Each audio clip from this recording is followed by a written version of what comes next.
Is Ian a problem for Hilton Head Island? Let's talk about it and a few other related thoughts. First, I'm not a meteorologist. I do not have any weather credentials from a person who's lived in the South Carolina Lowcountry since 1996. Could Ian be a problem? Probably not. At least not for most people. Now, if you're going to be here on vacation for the weekend, I have a strong feeling you're just out of luck. I think that what's probably going to happen is we're going to get a tropical storm and we're going to get a lot of rain, which we need, by the way. It's not going to be good for going to the beach. Surfing maybe, but you are going to have to watch out for those rip currents. If we're going to have a direct hit, this is about as good as it's going to get. While over land, these storms lose their steam. Check out this projected path. You can see it starting out as a 4 and it's actually hit land at almost a 5. So that's a pretty scary and dangerous storm. Worrisome to say the least. Now, if you look at this other depiction, the Washington Post shows a different projected path where it crosses over Florida back out into the Atlantic Ocean and then northwest headed right for Hilton Head. You know, who knows what's going to happen for sure. I would say this scenario.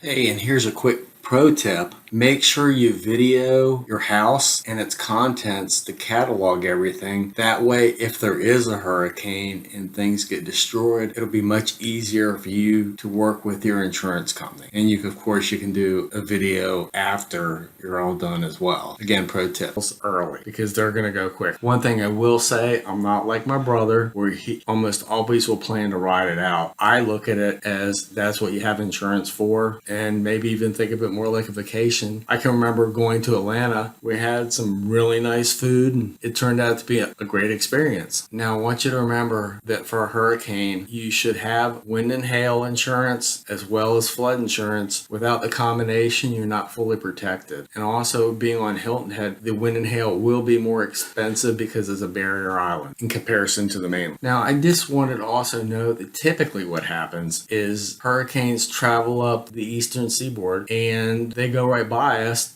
Why is that? It's both good and bad. And that's because the Gulf Stream is between 80 and 100 miles off the coast. It's bad if you're fishing because it takes you longer to get out to the great fishing. But because it's a little further off the coast, those storms typically fly right by us. So, and track that warm water and they'll hit Charleston, Nags Head, wherever. And it's not a guarantee that we won't ever get hit, but we're just less likely to have an issue. If you find any of this information helpful, I'd appreciate a thumbs up. Consider subscribing if you want to hear more of my content. You know, and I also love positive or negative comments. You know, we're all trying to learn, and I think communication is the best way to do that. I'm Carl Kratz with Century 21, a local realtor and broker. And I love talking about South Carolina real estate, so pick my brain. Also ask me what it's like living, playing, and working in the South Carolina Lowcountry. I love it here, but it might not be right for you. Lastly, if all this talk about hurricanes causes too much anxiety, maybe the South Carolina Lowcountry isn't the right place for you. It's neither wrong or right. You're just trying to figure the place where you're going to be the most comfortable. So while they are a real and potential issue here, and you might also want to check out a few other videos that I have linked with this video, I really appreciate you watching and have a great day.